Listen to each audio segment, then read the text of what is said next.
Assalamualaikum warahmatullahi wabarakatuh. Perkenalkan, saya Adelia Fatinur Jannah dengan NIM 0903062368. Di sini saya akan sedikit mempresentasikan mengenai tugas saya, yaitu saya mengambil studi kasus Sistem Informasi Akademik Kampus atau SIAKAT. Nah, yang pertama, saya identifikasi risiko dari SIAKAT, yaitu ada server down, di mana server down ini biasanya terjadi saat periode krusial seperti pengambilan KRS atau input nilai. Lalu yang kedua ada kebocoran data mahasiswa, di mana seperti data NIM, data nilai, atau data biodata mahasiswa yang bocor. Lalu yang ketiga ada akses ilegal, di mana akses ilegal ini biasanya dilakukan oleh pihak yang tidak berwenang. Lalu yang keempat ada human error, di mana human error ini seperti salah input nilai atau jadwal perkuliahan. Lalu yang terakhir ada serangan malware atau virus, di mana serangan ini yang biasanya merusak sistem pada SIAKAT. Lalu yang kedua ada analisis risiko. Yang pertama, risiko server down di mana probabilitasnya sering namun dampaknya tinggi dikarenakan menghambat akses mahasiswa dan dosen ke SIAKAT.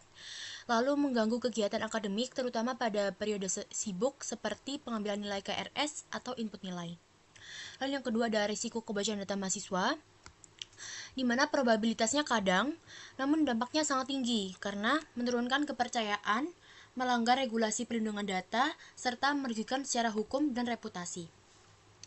Lalu yang ketiga ada risiko akses ilegal, di mana probabilitasnya sering, namun dampaknya sedang, dikarenakan menimbulkan ketidakakuratan informasi akademik sehingga mengganggu proses akademik seperti jadwal kuliah atau nilai.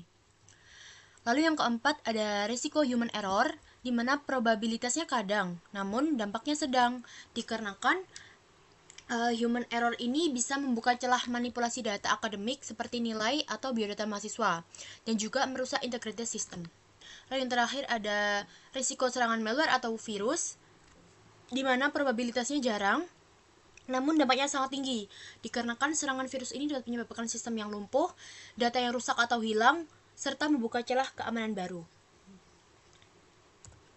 Lalu, yang ketiga ada evaluasi risiko, di mana di evaluasi risiko ini saya membuatnya berwarna dikarenakan warna-warna ini adalah tergantung prioritas, di mana warna merah ini prioritasnya utama, lalu warna oranye ini prioritasnya sedang, dan kuning ini dengan prioritas yang rendah. Yang pertama dengan risiko server down, di mana prioritasnya sangat utama, dikarenakan server down ini biasanya terjadi berulang saat periode sibuk seperti pengambilan KRS, input nilai, dan juga server down ini langsung mengganggu seluruh aktivitas akademik. Lalu yang kedua ada kebocoran data mahasiswa, di mana prioritas ini juga sangat utama, dikarenakan dampaknya sangat besar pada reputasi kampus dan aspek hukum pelanggaran privasi. Meski jarang terjadi atau tidak sering terjadi, namun risikonya sangat kritis. Lalu yang ketiga ada akses ilegal.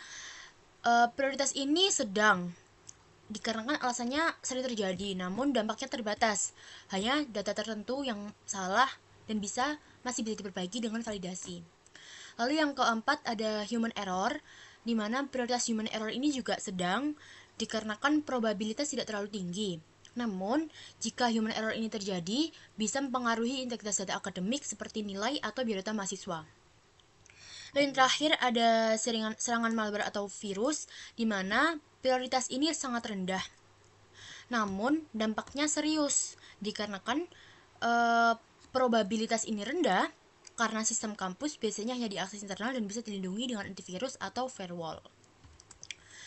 Lalu, ada penanganan resiko, di mana penanganan resiko ini untuk server down, sarannya penanganannya yaitu menambah kapasitas server, load balancing, backup server, dan monitoring performa.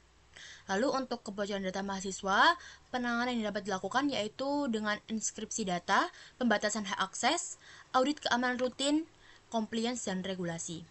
Lalu untuk penanganan akses ilegal seperti pelatihan admin atau dosen, fitur validasi input di aplikasi, atau workflow approval.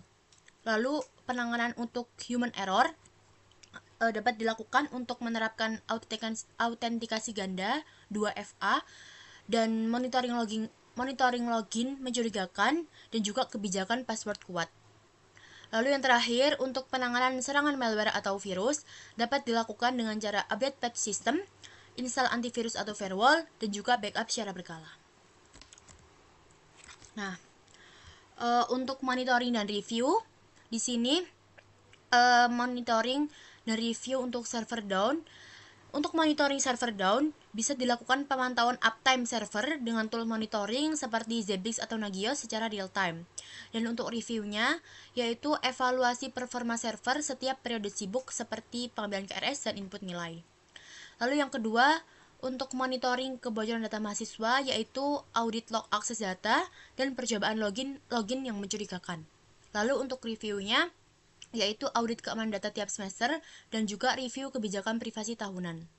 Lalu yang ketiga, yaitu monitoring untuk akses ilegal dapat dilakukan dengan cara pemeriksaan rutin pada data akademik seperti nilai atau jadwal. Jadi nilai atau jadwal itu dilakukan pemeriksaan secara rutin untuk data akademiknya agar tidak ada akses ilegal yang terjadi. Lalu untuk reviewnya bisa dilakukan dengan cara save akhir semester dengan verifikasi data oleh bagian akademik. Lalu yang keempat ada human error, yang dimana monitoring ini dilakukan dengan cara aktivitas login seperti IP address, waktu login, dan lokasi. Lalu untuk reviewnya dilakukan dengan cara review setengah tahunan terkait pola akses abnormal. Lalu yang terakhir ada serangan malware atau virus, dimana monitoring ini bisa dilakukan dengan pemindaian antivirus dan firewall log secara rutin. Dan juga reviewnya uji penetrasi dan simulasi serangan minimal setahun sekali. Nah, yang terakhir ada komunikasi dan dokumentasi dari manajemen risiko untuk SIAKAT. Yang pertama, untuk komunikasi itu dilakukan oleh tim IT dan juga bagian akademik, di mana laporan rutin terkait satu server, keamanan dan pemeliharaan.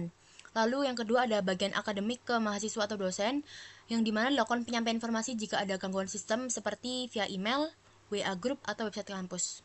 Lalu yang ketiga ada tim IT dengan pimpinan kampus, bisa dilakukan dengan cara eskalasi insiden besar seperti kebocoran data server down yang lama. Lalu simulasi dan edukasi dilakukan dengan cara sosialisasi rutin tentang keamanan akun seperti phishing, password kuat, dan lain sebagainya. Lalu untuk dokumentasi, bisa dokumentasi seperti laporan insiden, yaitu setiap gangguan, serangan, atau downtime wajib tercatat. Lalu yang kedua ada log sistem dan aktivitas, di mana catatan login, akses data, serta perubahan data penting. Lalu yang ketiga ada notulen rapat review risiko, di mana hasil evaluasi berkala yang membahas risiko, monitoring, dan tindak lanjut.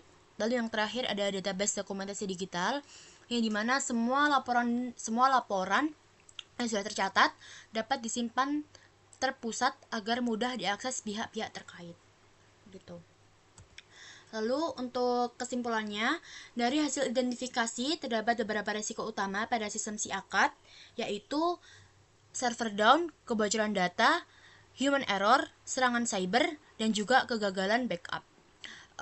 Lalu masing-masing risiko ini juga memiliki probabilitas dan dampak yang berbeda, sehingga diprioritaskan sesuai urgensinya. Risiko dengan dampak yang tinggi seperti kebocoran data dan juga serangan cyber ditempatkan sebagai prioritas utama, sementara human error masuk prioritas sedang dan kendala teknis pintar menjadi prioritas rendah. Dengan pemantauan review, komunikasi serta dokumentasi yang baik, risiko ini dapat dikelola sehingga sistem tetap bisa aman dan berjalan sesuai layanan akademik. Sekian dari saya, kurang lebihnya mohon maaf. Wassalamualaikum warahmatullahi wabarakatuh.